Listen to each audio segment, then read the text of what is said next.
Okay, thank you. I need to share. Yeah, Well, go ahead. first of all, can you hear me okay? Yep. Okay, great. We should just first introduce ourselves and then I'm going to share our slide presentations. I'm Patty Yeah, and go ahead. And I'm George. Yeah. And so we live here in our house that was built by my grandparents in 1919, and they moved here to this farm in 1919, and they had been farming in Greene County before the turn of the century. So, and it's interesting to hear those stories from your aunts and uncles and your parents about previous times. And so, I heard stories about how my aunt and grandparents dried fruit on the roof of their kitchen out here. And of course, they had big gardens and all that. So it was really important to have a diversified source for their diet. And they, did it themselves. They raised chickens and hogs and everything else too. And one interesting aspect, Iowa was a major apple producer before 1940, but on Armistice Day of 1940, there was a widespread freeze that followed a very warm period, and so virtually every apple tree in Iowa died. And I've got one remnant of we had, and they had, they had a little orchard here, but there was one tree that either survived or else something came back from the root of that tree, and I still have that out here. It's an interesting apple tree. yeah. Yeah. So that's part of the inspiration for our orchard. I'm going to share our slides now, I hope. Here we are. And while you're sharing those, I will mention if you have questions, we put them in the Q&A box. Some of them we'll answer as we go through it. Some of them we'll answer at the end. So either the Q&A box or the chat, go ahead and put your questions in there. All right, go. Great, thanks. So this is our orchard. We decided to call it Excellent Adventure Orchard because it definitely is an adventure.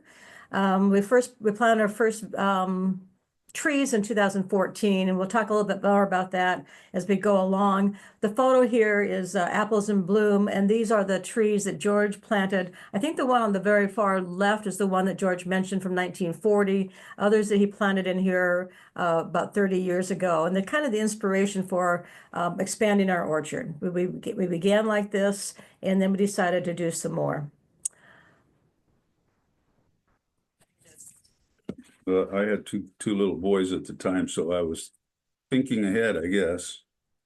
There we go. Yeah. Yeah, so why does it make it an excellent adventure?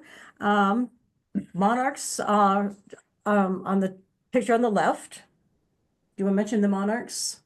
Well, they normally come through every fall, and they collect in our windbreak like this, and we've seen them come in from like our pasture or our hay ground and across our orchard. And there's red clover in certain parts of the orchard, and they love to drop in and get fueled up for their flight, their migration flight. And then so we get to see a lot of those. And some years, like in this picture, there have been lots of them, but now this last year there were very few. And monarchs are endangered species, and for some reason you will hear that, oh, they're endangered because of loss of habitat and because of climate change. Well, that's a simplification. It's actually because of Roundup Ready crops inundating the countryside from the middle of Nebraska all the way to Pennsylvania and from Canada down to Texas. There's nothing in those fields except corn and soybeans. And so a monarch butterfly that's migrating has a hard time finding sources of nectar for their flight, and then also the loss of milkweeds. There's no milkweeds in those fields either, so that's where they eat milkweed leaves, and they count on them for their caterpillars to mature into butterflies. So if there's no milkweeds, there's no butterflies, and so consequently, let's be clear, it's Roundup Ready crops on 190 million acres, yeah, million acres in the United States that has really, I think, has caused the loss of monarch butterflies. So you can see in the other picture, this is a drone photo from our farm. I believe it's in at the end of April, the beginning of May of last year. And you can see in the top portion of the picture, the brown fields, those are the Roundup Ready crops of our neighbors. And our orchard then is around our farmstead. The clump of trees there is where our house is. So we've got about the orchard is about 5 acres, and then we've got a prairie that we put in, 3 acres. There's about 6 acres of a pasture that we didn't use, and then we use CRP buffers, CRP pollinator habitat around the edging of our farm for buffer against the non-organic fields around us, and that's really been great for pollinators too. So we need to move on. How big are the buffers that you have around? Oh, well, some of them are 120 feet wide and some of them are 75 feet wide, but mostly right around 120 feet. Yeah. When we chose that because we wanted to put that much in, but for organics or organic certification, it only needs to be maybe like 50 or yeah, something like that. I'm not sure exactly. We put in a little bit more than we would be required to do. So yeah, and then well, those have been a wonderful addition to the farm, just to see the diversity out there. And then, of course, there's you know, birds and rodents and I guess probably snakes, whatever. all kinds of things Out there. Yeah, I mean, when you go out there, you'll see something new every time. So we really encourage other people listening to diversify their farms in any way they can. So we hope we could be we're not experts here, but we hope we can at least be inspirational for people who want to do something different. So our next slide here is talking about establishing an organic apple orchard. First of all, consider why you want to do it. What are your goals and what products you expect to produce from this? So we started out really slowly. We planted some trees in 2014, gradually added more, and then 2020 we doubled the size of our orchard. We now have about 5 acres and 1,000 apple trees. But our goals, original goals, were to be organic, to diversify our farm, be a benefit to our community and to the next generation, and to produce traditional hard cider. So some of the products that we could do, and we'll get into this a little bit more, and I think in a bit, hard cider, fresh eating apples are great because so much of the apples, I mean, we know that consistently conventional apples rate pretty high on pesticide residue. So if you want to be selling apples, organic is really a benefit to the people who are buying it, to consumers. But you do have to consider that there's a lot of management to producing an apple that looks good enough for a producer or for the consumer. I think part of it needs to be something like some consumer education about maybe it doesn't have to look perfect to be a fresh eating apple. Then also, of course, there's processing that would require food safety procedures. And if you want to be organic, you'd have to have a handling certification to be organically processed. But some of the things you could make then would be jellies, applesauce, dehydrated apples, freeze-dried, those sort of things, as well as pies and donuts. So thinking about where you're headed with your orchard, I think, is important. Yeah, and one thing about organic apple production is you're not going to get 100% number one apples. Chances are there's going to be a lot of apples that are not suitable for marketing as fresh apples. So we can always grind those up and make hard cider and nobody will know the difference. So that's one thing. Yeah, that's an important thing. Right. And yeah. Right. So that processing of the apples, at least for us, we found is really an important aspect.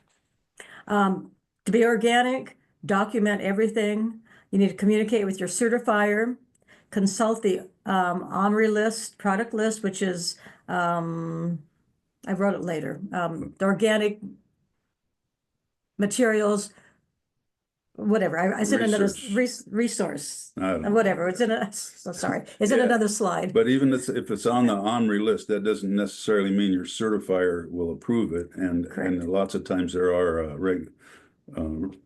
restrictions that you have to meet before you can use those products. Yeah.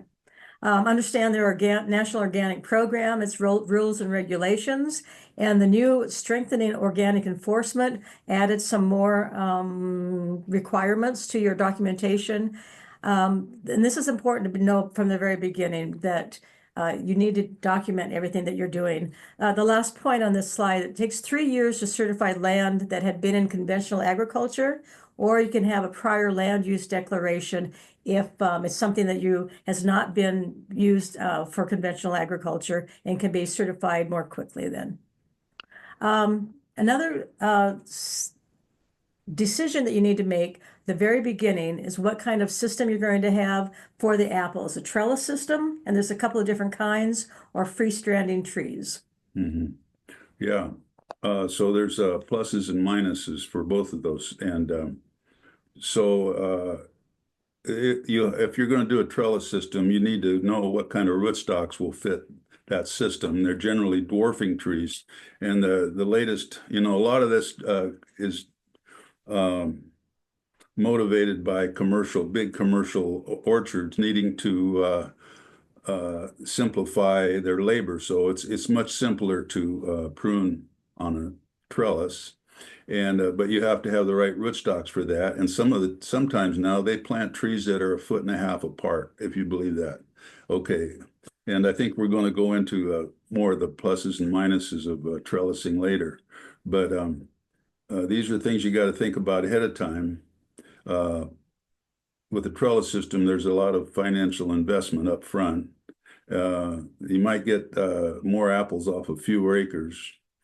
And so let's see. Yeah, anyway, the other thing about the rootstocks is, and whether you're doing on a trellis or not, you will get apples sooner off of dwarfing rootstocks. And then I think because it's in a trellis, you will get apples sooner also. And as we pointed out here, if you're going to put up a trellis, you can't use treated wood, at least not very close to the trees. And yeah, and then if you're going to do freestanding trees, you need to figure out how to use steel post or something similar to that for support, because they're vulnerable, especially the dwarfing trees are vulnerable to breaking off at the union. So whether you can figure that out and do an adequate job, I don't know. We're using steel post right now. We may have to add another steel post to all of these at some point. Because we ended up choosing the freestanding system, but we did. Excuse me. There we go. We did a lot of research when we first started our orchard. This is the Iowa State Research Farm, is their trellis system. As you can see then, it's pretty tight, that is, the trees are very close together, and this is even as close as some of them are. Yeah. And go ahead. Well, like I said, some of the new modern ones are only 1.5 feet apart. And the other thing is, so then you've got a wall. And if you have a big wind and your trellis system won't hold up, well, you're going to have the whole line fall over. So you've lost all those trees. The other problem is that because the trees are so close together, you don't get as good air circulation through the trees, and the leaf diseases, and especially like fire blight can just move from one tree right down the line. And so now you've got a real problem to deal with, and they'll come back year after year. So we think on a small orchard, it probably makes sense to go for freestanding, even though it will take more effort in pruning. Right. Yeah, we've been spending the last 2 months pruning, by the way. You can see, though, in this picture that if you can see, there is an irrigation line attached to this trellis, and that makes it, that's an easy way of doing that if you want to do irrigation. We'll talk about that again in a minute too. Yeah, and you can see in a conventional setting, they use a herbicide to kill all the vegetation underneath the trees, like in a 4 or 5 foot band. And so we don't have that possibility. Right. Right. This is not organic, I should say. Yeah, and I might mention the dwarfing rootstocks tend not to have a very good root system, so they are not only vulnerable to getting blown over, but they're also more vulnerable to drought. So you almost, if you're going to have dwarfing the rootstock, you almost have to have a provision for irrigation in a really dry year. So this is our orchard, freestanding trees. And it's a nice sort of a traditional kind of orchard too. George wants to talk some about choosing rootstocks and varieties, because once you decide on your system, trellis or freestanding, that's when you can then start ordering trees. Yeah. Well, like I said, you got a choice of rootstocks. You got dwarf, semi-dwarf, and standard. Standard is usually grown on a seedling rootstock, and that tree could get 50 to 60 feet high or something. But that's almost impractical as far as picking apples. So then semi-dwarfs are more like anywhere from 40 to 60% as high as a standard, and some of them they call semi-dwarf, and they're like 80%. And so that's not so, that doesn't seem to me it's very semi-dwarf. But anyway, and then the dwarf ones can go from 6 or 7 feet tall up to like maybe 10 feet tall. And anyway, and so one of the things that I think you need to consider if you're going to do an organic orchard is to pick varieties that are disease resistant. That means they're resistant to leaf diseases, like scab and cedar apple rust. There's several different ones, and some of them are resistant to some things and not others. And then you have to have trees that are hardy for your area. So maybe zone 4 or zone 5 or whatever. And one thing I think too, you need to think about, you want to plan ahead, and you'd be surprised how the years can go by. So I think when you're going to start, you should maybe get an idea how many trees you want and which ones you want, and then order those trees 2 years ahead. Because then when you get the trees, they will be very good quality trees. Whereas if you try to order them in the last minute, the trees that the nurseries have tend to be small, short, maybe not such good quality, and you'll pay for that down the road, because those trees will not grow as good as and fast as a really nice tree. So if you just think about 2 years ahead and order them now, then you will get really good trees 2 years from now. Yeah, so and you got to do a lot of research. I come back in 20 years, maybe I can tell you how to raise apples. But right now, there's so much to know, and so many questions, and sometimes you have conflicting information from what you read that you just kind of have to plunge ahead and do what you think is right.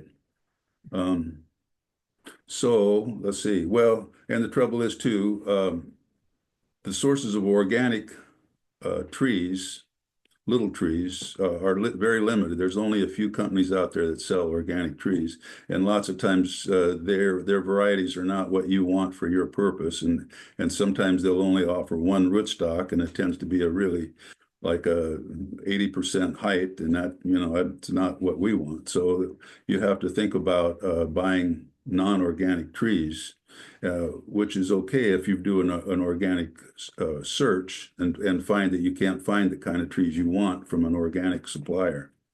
Yeah, and then I guess, so if you're in the middle, if you're transitioning land, you don't have to have organic trees, but you got to realize you're going to have them in there for 3 years before your land will be organic. And then it takes, minimum of 3 years before you get any apples, and it's more like 4 or 5 minimum that you will get apples anyway. So this is a long-term project. Right. So can I jump in with a question there real quick about the certification? So if your land, correct me if I'm wrong, did you plant your orchard on already certified ground or no? No, ours was it was transit corn and soybean ground. We planted it in soybean stubble. Okay. So your trees then did not need to be certified organic stock when you planted them, because they would go through the transition with the ground, or did they need to be organic? I would say you better call it the certifier to make sure. Okay. We just did call them this morning, and it's like clear as mud. But well, yeah, we did call them this morning just to make sure, because we wondered that question would come up. So, and if I understood what she said, And again, communication with your certifier is really important, and deciding who's going to be your certifier is a good question, an important question too. So when we first did this in 2014, we planted non-organic trees in land that we were going to be then transitioning to organic, and we were certified organic in 2017. But in all those years since then, we've added more trees to our orchard. And so the thing is, when we add trees to an already certified land, because you're certifying the land and not the crop, so when we add trees to that and we can't find organic stock, we need to do an organic search. And this is what our organic search looks like. This is one from this year. We have the crop, the type and variety, and then who we have to go, you have to look for at least three sources or suppliers of what you're looking for. And then when they contacted them and why what they had, if they had, why what they had was not what you could use. So that's what we need to do every year. And we have done that every year. Because the certifiers and the organic program really wants you to plant organic seed, but this is of course perennial, so it's a little bit different. But seed, we plant organic seed in our row crops. Yeah. And one of the advantages of not having to buy organic trees, there's a huge difference in the price of organic trees. Yeah. You know, we can get really good trees from standard nurseries for $15 a piece, and I would say generally, like trees of antiquity and some of the other ones, you're looking at $35, $40, even $50 a piece. So like I said, planning ahead and getting apples ordered ahead and meeting the standards that you need to meet for organic trees, that's a really important thing to do. And I will say too, right now, we didn't mention this, but we're happy to answer anybody's questions if they want to contact us by phone or email anytime. Yeah, and some people rely a lot on grafting trees. You can buy rootstocks. You can buy like a bundle of 25 rootstocks and then graft on whatever kind of variety you want on that. And you can get very unusual varieties, like I think from USDA or from Seed Savers Exchange and whatever. So you're not just totally limited to that, but then you got to have the skill to do the grafting, and then you're going to have to wait longer for those trees to become full-fledged trees, which is different than what you can buy already from an orchard, from a nursery. Okay. Next, then we're going to talk about spraying for pests and disease. I know there was a question in the chat earlier about timing. We don't have a lot. I don't think we're going to talk a whole lot about timing of spraying right now, because that could take a whole webinar, I think, but we'll try to touch on some of that. The pictures that we have here, are what we have used. The picture on the left where George is on a white tractor, that's the one, that's what he began with. And the sprayer, I think that tank's about 30 gallons, if I remember correctly. And that was good when our trees were young, because when they're young and they're not producing fruit yet, you don't have to do much spraying on them, except for maybe some leaf diseases, that sort of thing. But once the trees start to bloom after 3 or 4, then you'll need to be spraying more. So the picture on my right, the green tractor, the John Deere, has a air blast sprayer. Is that right? You want to talk about it a little bit? Yeah. Well, an air blast sprayer. The thing is, with the kind of sprayer on the left where I'm shooting through a spray gun, it's hard to get the leaves coated on both sides. Whereas with the air sprayer, you are able to really cover the tree thoroughly and in small droplets, and that evidently is more efficacious than doing the dumb thing I did before. And so we're lucky we were able to get this air blast sprayer from friends that had not used it for many, many years. And so I, refurbished it. Yeah, and which is really great. We really appreciate friends like that. Yeah. But also it shows that you don't have to start out with all the equipment that you need. You can gradually add what you're going to be needing in the next several years. Yeah, yeah. And there again, getting back to the leaf disease, choosing resistant apple varieties is really, I think, really important. If you got some apples that are not disease resistant, you will have to do focus on those at some point and spray them with something that will combat those diseases, or you won't get very many or very good apples. This is important as an organic orchard, that you need to have your certifier approve all of your inputs before you use them, not after, but before. In fact, it's good to get approval before you even order anything. And this is an example of one of the pages of a page on our input list with our certifier. You have to have the complete input name, the manufacturer, are we using it, or are we planning to use? And then the purpose for that use, the location where we're going to use it, and then comments. So on the first line, that's in trust, and you can see there's restrictions for that use. The second line happens to be, this was in alphabetical order. It is a inoculant for a clover that we used in our hayfield, but you might want to use something like that in an orchard too, but you can see that is allowed without any restrictions. But there are restrictions on some of these inputs.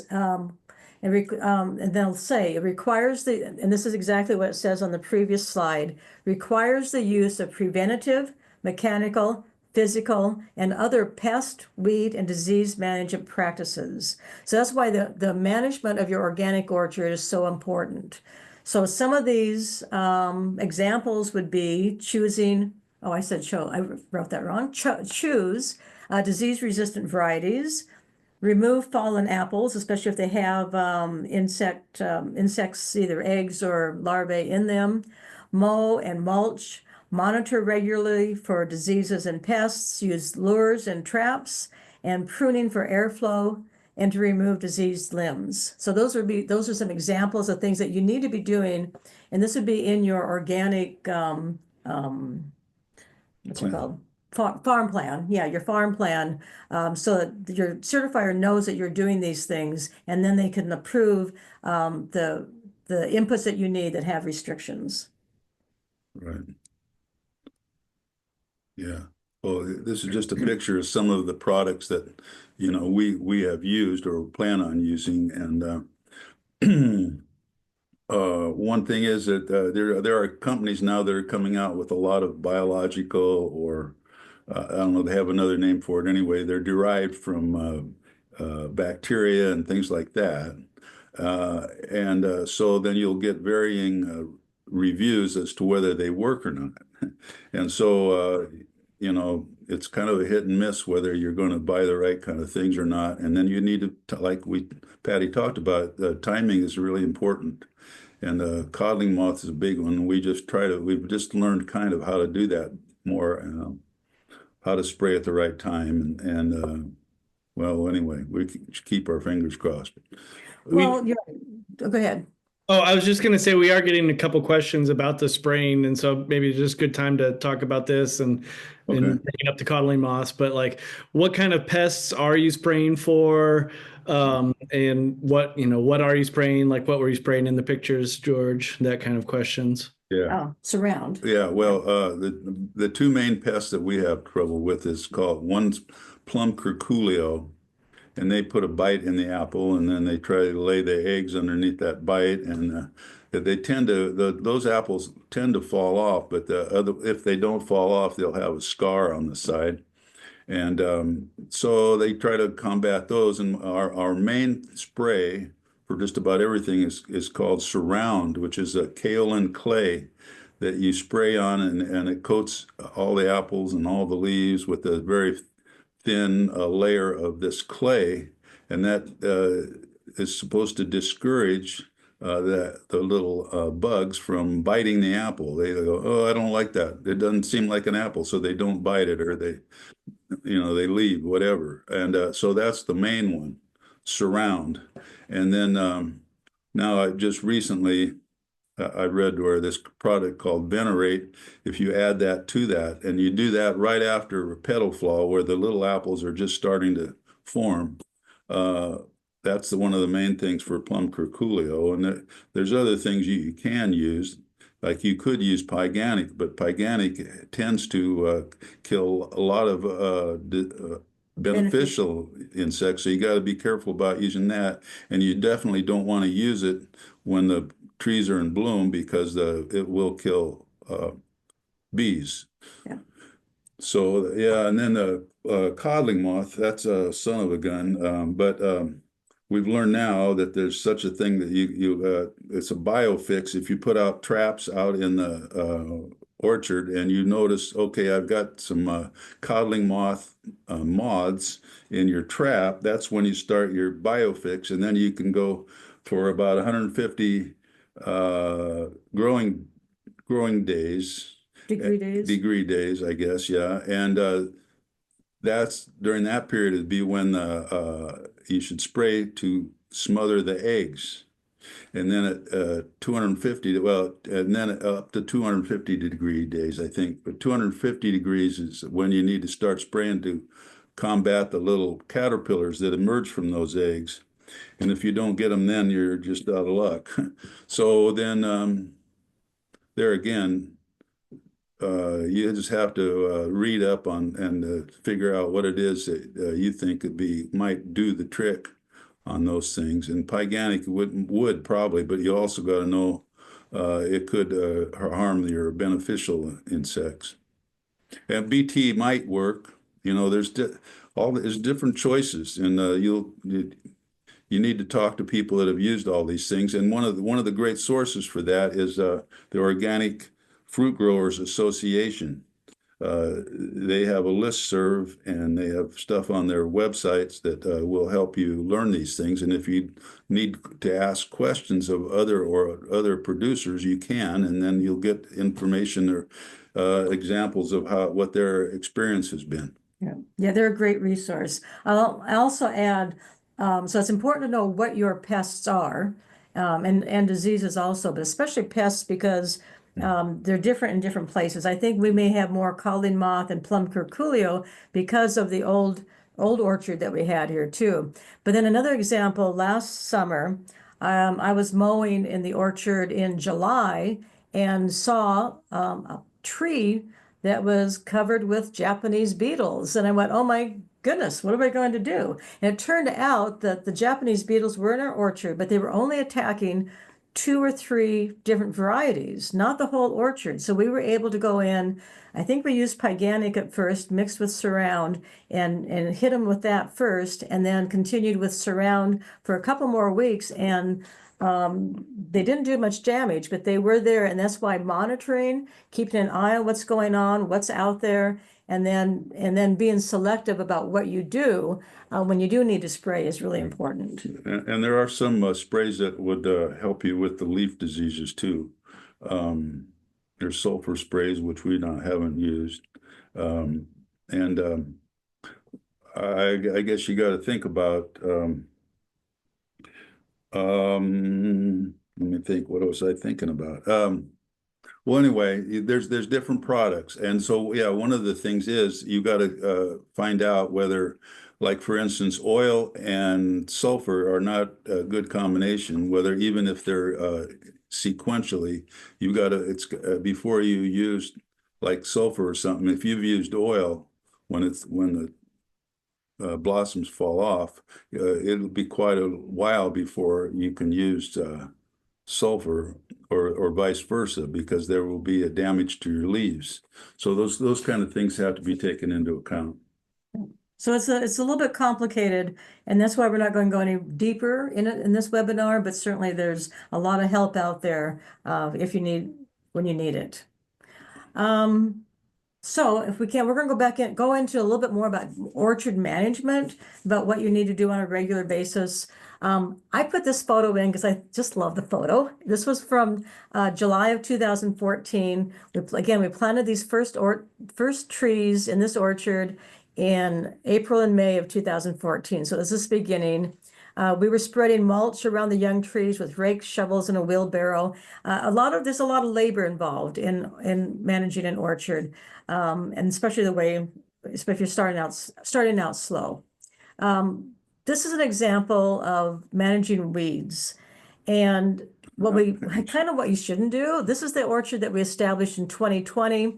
It shows the alleyways and the challenges with the weed control. If you look at the picture, there's the lawnmowers at the very far end.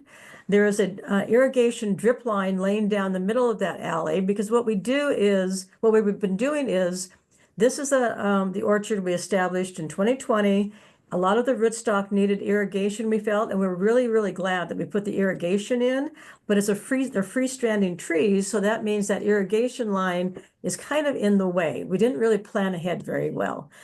So what we do then is we pull the irrigation line out, mow between the trees, which we can do as long as they're still fairly young and small, and then put the irrigation line back in and use the string grass trimmer or weed whacker to get closer to the trees, and then put the irrigation line back. We're considering using an organic herbicide at least around the edges, around the trees. And now this orchard also has some thistles that we're continuing to work with, continuing to battle. Basically, we're mowing them and cutting them out when they're around the trees as much as we can. It's eventually, I think the bluegrass that we're trying to get established will probably smother out the thistles eventually, but it's still a bit of a challenge. Yeah. Anything to add, George? No, yeah, whatever. So plan ahead. Oh, yeah, go ahead. That's all, yeah. Yeah. Okay, well, we have some more slides. Well, and you see in a conventional orchard, you'd have your drip line, that little Irrigation, yeah. It would be tied up above the ground, Like on a trellis. 1.5 or 2. Yeah. And then also we use herbicide to kill the weeds in there. So you don't even have to worry about the weeds in your whatever. But when you're organic, then it gets more complicated. It does. There might be good solutions. We just don't know what they are yet. Yeah. This is a picture of a tree from an orchard established in 2014. The photos from 2017. You need to protect your trees from rabbits and voles right away. We found when we first started this, we used this tile, the black corrugated black stuff. There's a tile that George and his friend Billy cut and made them into tree guards. There's also wood chip mulch around here, you can see, and then the steel post for support. Well, there's also pea gravel around there. It's the next picture too. okay. Here's pea gravel. Well, I think this is really important. If you put down your tree guard first, and this is a different variety of tree guard, and then you put pea gravel around it, that'll prevent voles and mice from digging down and going up inside and girdling your tree. And so I think the pea gravel is a really good idea. We got that from Michael Phillips' books. Anyway, that's a really thing. And then you can put mulch on top of that. But you got to have the tree guard first, then the pea gravel, and then you do whatever you want after that. Right. This tree is also labeled, which is with the variety and rootstock, and it's also tied to a wooden post. We use a green woven tie that we like for supporting that little small tree. We get that from A.M. Leonard. Yeah, the white corrugated tree guard is also from A.M. Leonard, I think, for sure. This is what happens if you're not protecting your trees. This is rabbit damage, and some of our trees actually were killed that year. I can't remember which year this was, but there's a lot of damage because the snow drifts came up over those tree guards, and there was really nothing we could do at that time because there's so much snow out there. So we have added a snow fence, which made a difference. So basically you need to know what you need to be guarding your trees against. Voles, rabbits, and deer are the main things. So you might need fencing also for deer and for rabbits as well. Yeah, we don't have fencing for deer because there are not too many deers out here deer in the flat land out here. Right. There's some. Yeah. This is another aspect that we need to talk about. Pruning and your spreaders. Yeah. Well, there are a lot of things written about pruning freestanding trees, and then they'll have pictures of what a tree looks like when you've pruned it. The only trouble is that your tree never looks like the picture. And so then you go, oh man, I don't know, should I cut this off or shouldn't I cut this off? But you can see the main idea is you start out at the bottom with it's called a scaffold. you start out with some main branches, and then you move up to the next, like 3 or 4 feet above that, with some new branches for the next scaffold. And but all these other things to cut off. The main thing is you don't want to have anything that's going to grow right into the tree, because anything that is in the shade probably, or vertical, probably won't put on very many apples. And even if it is, because if it's in the shade, it won't get any sunlight, and those apples won't be very tasty or whatever. So you want to cut out things that are going to be in the shade and headed towards the center, and or something that comes up vertical, like what's called water sprouts. They need to go. So anyway, that ain't too bad looking tree right Yeah. there. And then there's different methods of spreading the branches Oh, too. yeah. Yeah. Yeah. So yeah, you see those wooden things there. I put nails in each end and ground off the heads, and then I use those to spread the tree branches so that they're more on a 45-degree angle, and that helps the joint to the trunk also be more secure, and also just helps your tree have a shape that will let sunlight come into the apples. Good. All right.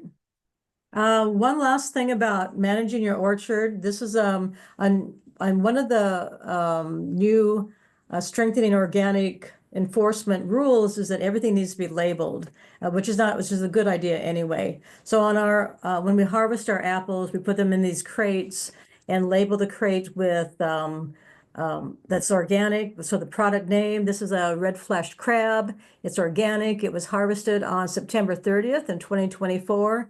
And on the back of it, it would say where the tree was at, which orchard, which row and which orchard that was in. Because we have 4 different specific orchards. So that's an important thing to do too. We're not going to talk anymore about harvesting right now. It's just a matter of managing your orchards as well. But now we're going to talk about cider. Yeah. Hopefully we'll have a few minutes here. Cider goes good with sunsets. Yeah. This happens to be a glass of our own homemade cider on the dashboard of our pickup as we're watching the sunset. Cider really is a really cool product. It's all it is apple juice and some yeast. There's nothing more added to it. It's just a pure product. And so that's why our orchard, we find, is really exciting. It's the kind of things that we might be able to make from it. Yeah. So I've been experimenting in our basement making cider in 5-gallon buckets, and you might be surprised at how gross it looks down there. But anyway, and we don't know what good cider should taste like. So it's hard to say whether what we produce is a good cider or not. And then, of course, if you just apple juice and yeast will create a very dry cider. It'll ferment all out, so there's really no residual sugar at all. And so if you're going to have it, if you want to add a sweetener, then you could add honey or you could add apple juice. But if you do that on a commercial basis, you're going to have to get the approval from the alcohol regulators to do that. If you're just making it for yourself, then you can add whatever sweetener you want to make it less dry. But some people would like it dry, and some people don't like it dry. I don't know if there's anything equivalent of Bud Light or not, but anyway. There might be. These are listed as just some of the cider apples that we have planted out in our orchard. The little orange ones are the Puget Spice, and the yellow ones on the right are the Mare de Bearcourt. And you can see the varieties that are here, probably some that you've never heard of. Some of them are British and some are French. And so we got a really nice variety of things, of apples. Yeah. Yeah, well. Okay, so when you're looking at the apple varieties for making cider, the traditional varieties are categorized as bittersweet, bitter sharp, sharp, and sweet. And so bittersweet, the bitter comes from the tannins in the apple, which is sort of similar to the idea of putting hops in beer. It gives it a bitterness, it gives it a more different mouthfeel. And so you've got apples that are bittersweet, but you've got some that are bitter sharp. They won't have hardly any sweetness to them, but they're real sharp. And then there are some that are really sharp, and there are some that are really sweet. And the idea is that you're going to make a blend of these different things to come up with just the right blend. Not too much bitter, not too much, this or that, not too sharp. And the other thing is that most of the varieties that we're familiar with, and we've got a lot of those planted too, are considered dessert apples, whether it be Yellow Delicious or John of Gold or something like that. And you can use those to make your cider blend, but you will undoubtedly want to have some of these other cider apples blended in, because that will help give the cider some character as opposed to being kind of bland, which is what you would get from the dessert apples. So this is how we started out. This is George and our good friend Billy with the apple press that George's son made in 2013. He also made the apple grinder. That's Billy Salmons. He's a Renaissance man. He's got a lot of talent. Yeah. Yeah. Anyway. Couldn't do without him. That's right. Yeah. And so, yeah. Okay. So my son inspired these things, and he even came up with some of the design from on the internet, and we were determined to come up with something like this, and we did. And now we think about how slow it is if you do it this way, but it worked just fine as far as that goes.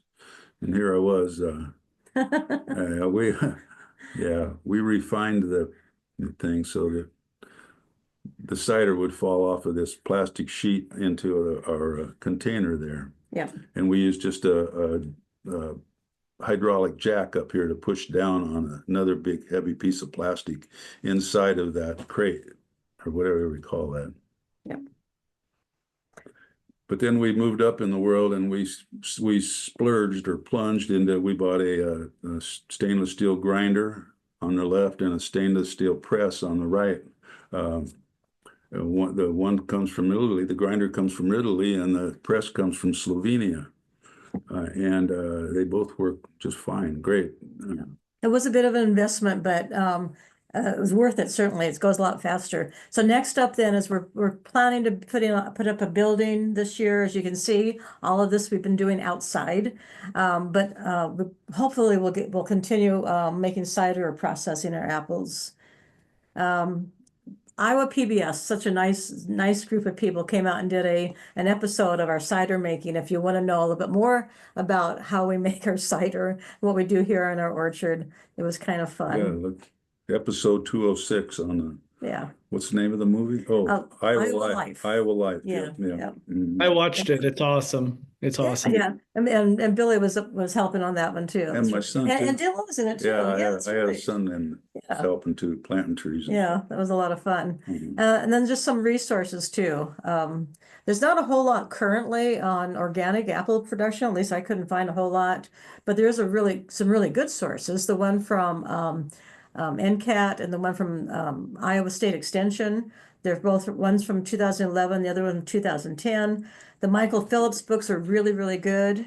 We have a cider maker's book here and a lot of online resources. And again, you can always talk to us too. There are some of the main universities that are in fruit growing areas, like the University of Washington or Washington State, I forget which, but anyway, Cornell, Michigan State, Wisconsin.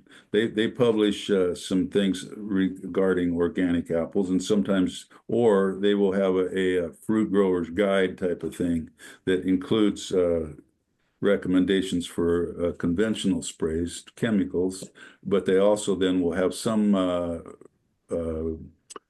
feedback on whether some of the more organic things will work or not work.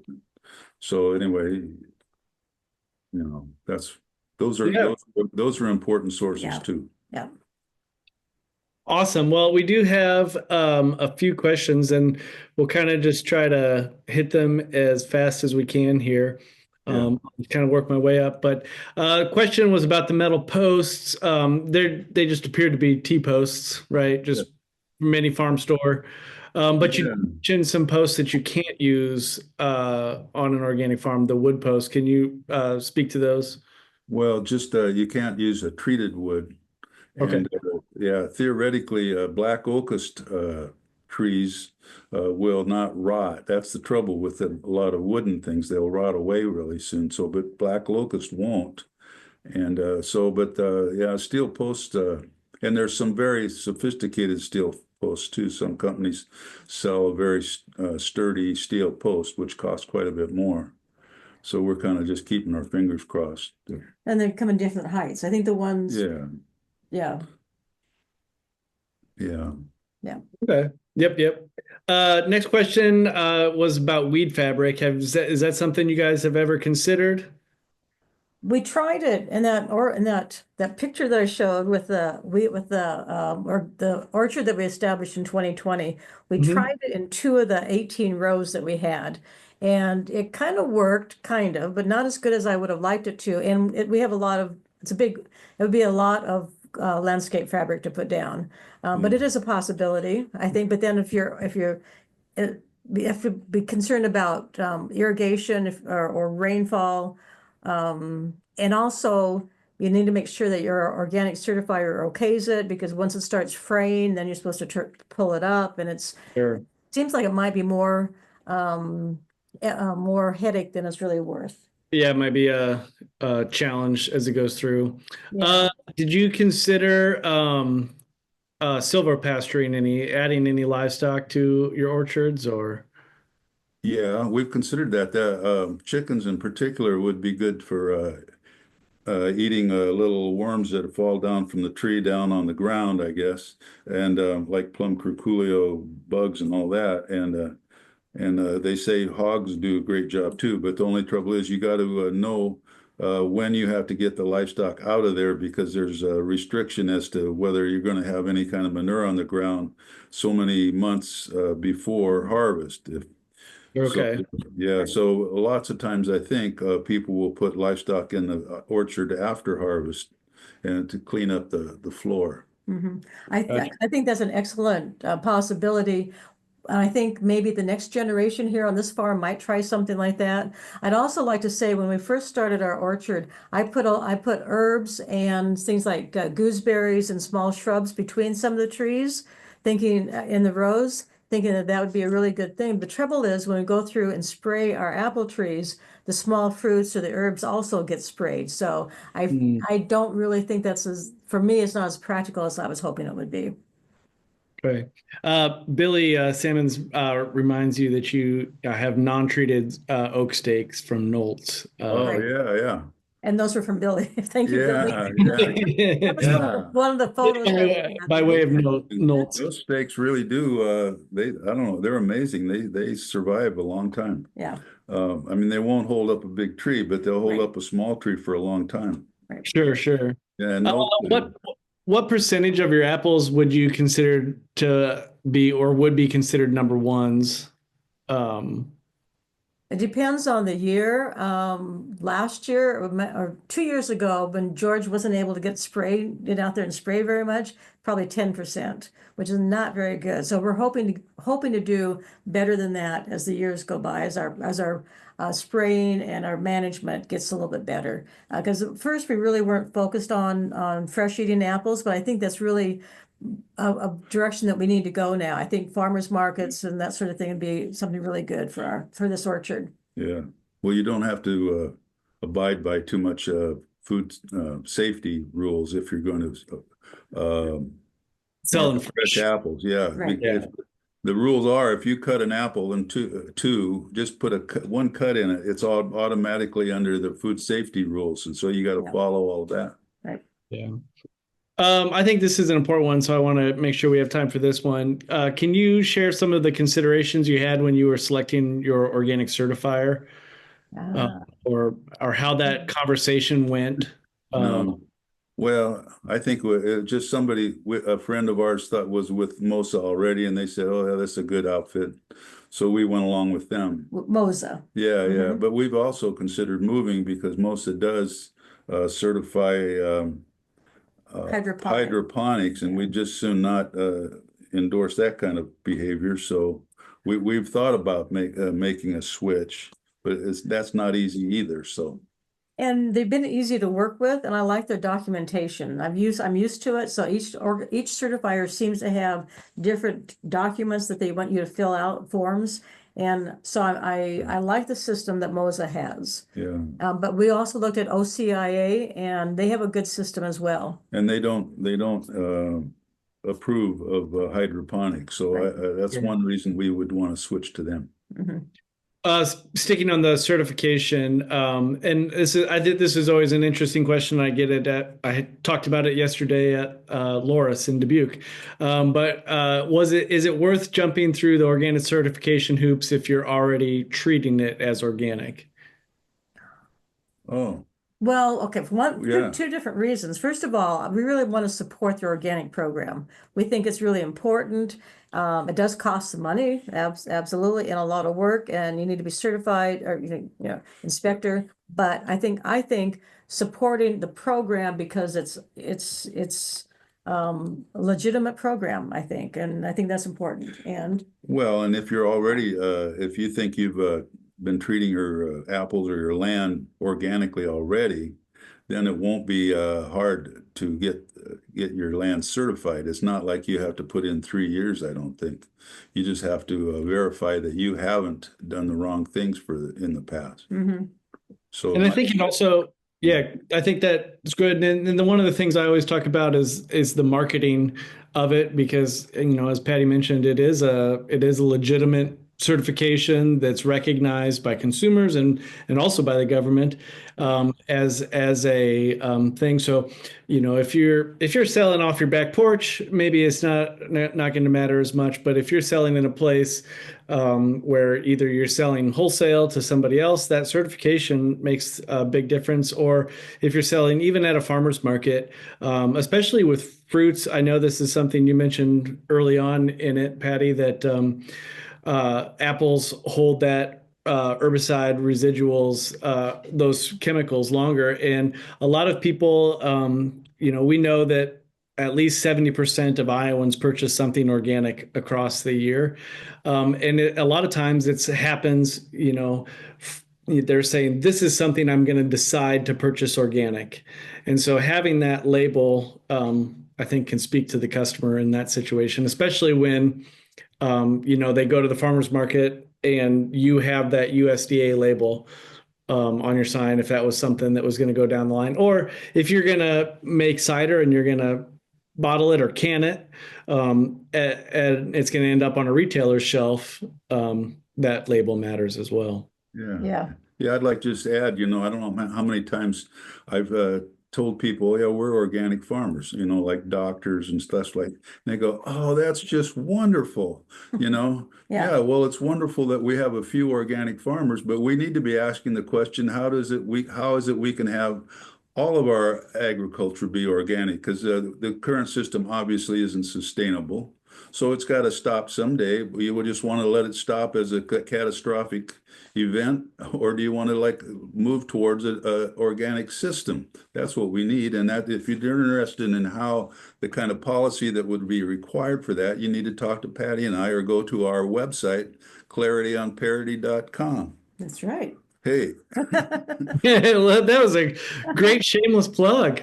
Let's say that again, clarityonparity.com. Yeah. We have two websites. We have our organic, we do have the first slide showed our orchard has a website, and then we have a blog on our website too, a different website. So. I'll ask one last question. Ask us questions if they. Yeah, I'll ask one last question and then we'll close it up. But I will send out an email afterwards with links to your websites, to the resources that you put, so that people can follow up and ask questions. And we do appreciate your willingness to do that. But I thought this was just a good question to end on. Do you keep honeybees, or do you have somebody keeping bees there for pollination? Okay, George. No, well, last year we tried to keep, we had two hives. Yes. Yeah, 2 hives, and I don't know, the bees didn't like it here, so they'd either left or they died or something anyway. And so now we're luckily, Billy has a friend that's in town, works at the blacksmith shop, who's also getting into the honeybee business. And he's going to bring out like maybe 10 hives or something like that this next year. So we're really looking forward to that, and we'll get a little bit of the honey too. Yep.